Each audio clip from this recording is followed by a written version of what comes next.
नक्कीच हा सोहळा अत्यंत महत्वाचा वारकऱ्यांच्या दृष्टीने आणि महाराष्ट्राच्या दृष्टीने मानला जातो।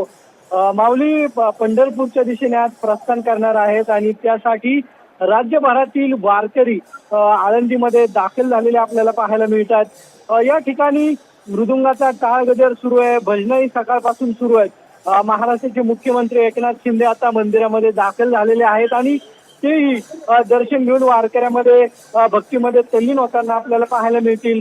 मृदुंग असेल, टाळ असेल, भगव्या पताका असेल, या सर्व या ठिकाणी आपल्याला वारकऱ्यांकडे पाहायला मिळतात। जयघोष सुरू आहे, विठ्ठल नामाचा जयघोष सुरू आहे। आपण जर पाहिलं तर काल देहूमधून संत तुकाराम महाराजांची पालखी जी आहे ती पंढरपूरच्या दिशेने प्रस्थान करते आणि आज संत ज्ञानेश्वर महाराजांची पालखी जी आहे ती आळंदीतून पंढरपूरच्या दिशेने प्रस्थान करते।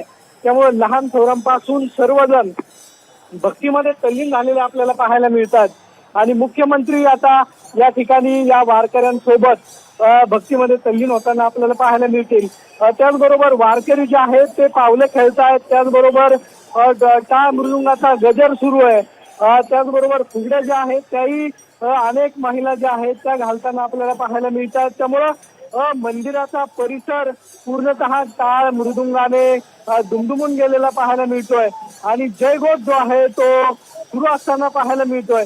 वारकरी वर्षभर या सोहळ्याची वाट पाहत असतात आणि हा सोहळा स्वर्गी नाही असंही या वारकऱ्यांच्या मुखून आपल्याला ऐकायला भेटतं।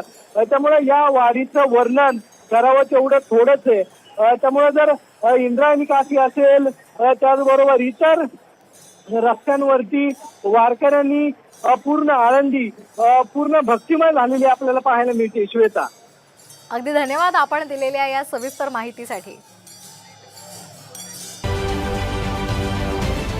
महाराष्ट्रातील सर्व बातम्यांचे विश्वासार्ह व्यासपीठ,